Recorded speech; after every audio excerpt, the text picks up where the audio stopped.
we have to come to the point where we go within, where we have the faith to say that I believe that happiness is my nature. It's not something that I have to adjust the material world to experience.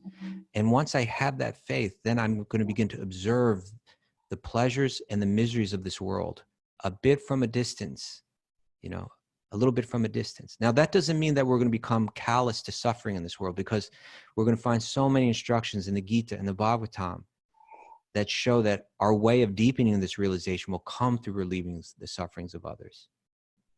But it does mean that we're able to look at our own suffering and the suffering of others and see see the happiness and the stress as one, right?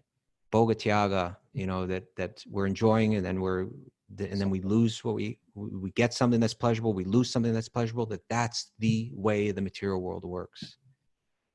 And then from that perspective, we can begin to say, from a detached point of view, we can begin to understand really what it's all about and connect ourselves in a profound way. As big as the yoga has gotten in the United States and Europe, this is the secret teaching. Can I find some peace of mind past the pleasure and past the pain? Can I find some centeredness, some groundedness? And the asanas help. If you go in with that perspective, if you don't go into, I'm doing this for my fitness, if you go into, can I find some evenness, some sama, some samadhi, some sameness in between pleasure and pain? Reading helps, hearing helps. All this stuff is supposed to help. It's all meant to prepare our consciousness for situations exactly what we're going through right now. And we're asked to sort of stand up tall. We're all being challenged. And we're going to say, what's your choice going to be today? And we get to ask that choice, perhaps not every day, but maybe every moment. What's your choice going to be now? And now.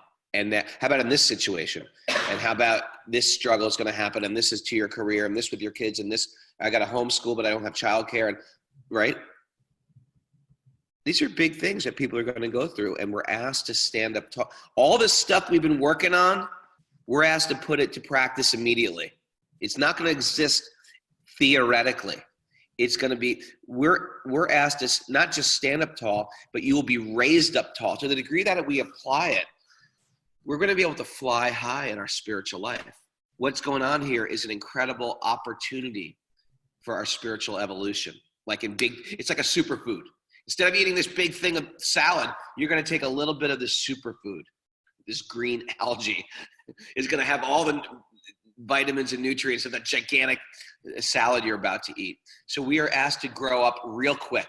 And I think some of us have had experiences where we are said, you're about to grow up real quick. I can see in my own life when I got married, I never had a job. I just was in a band. I never did anything. I never had any worries in the world. I married a lady. We had 2 little children. And I got, oh my God, I got to raise these kids. I got to learn how to be a father. I got to learn how to, I wanted to change my career. I got to figure out how to make a regular living. I got to figure out how to show up for these kids, even when I don't feel like showing up. So sometimes we're asked to grow up in a big way. And I think in a spiritual way, this is a huge opportunity for us to take all these books on our shelves. Everybody here, I'm sure, can look back on their bookshelf and find a spiritual book, whether it's Hermann Hesse or the Bhagavad Gita or the Essene Gospel of Jesus, whatever it is, there's a spiritual book on your bookshelf, if not millions of them. Now's the time that they're not just going to exist in the cloud, so to speak, but they have to exist within our heart, and we have to put them to practice. We don't give a crap about your robe. It's a beautiful robe. We don't give a crap about your accoutrements of spirituality. My books, my spiritual library. Now's a chance. How am I going to put this stuff to real, genuine practice? And we're getting called to do it, and it's going to hurt, and we're going to sort of break ourselves, and we're going to stumble, and we're going to have a panic attack or 2 or 3. But this is why we have a Sangha. This is why we have a group to sort of gather us together and to bring us forward. And when I'm feeling weak, Kostuba grabs me by the wrist. If he feels weak, I grab him by the wrist. And that's what a Sangha does. We move forward together as a group. And when someone trips, you lift that person up with you. And it's very easy to break a little twig. Very difficult to break 100 twigs.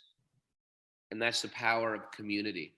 All this talk of community, this is a chance to have real community. But it's not community just to have like some party. It's a community to bring us higher, to a higher place of realization, to practice what we've been reading and studying on a regular basis. A lot of us are yoga teachers. Now's a chance to be real, apply this yoga stuff. Now's the chance. Some of us have lived in ashrams. Now's the time to apply all that stuff.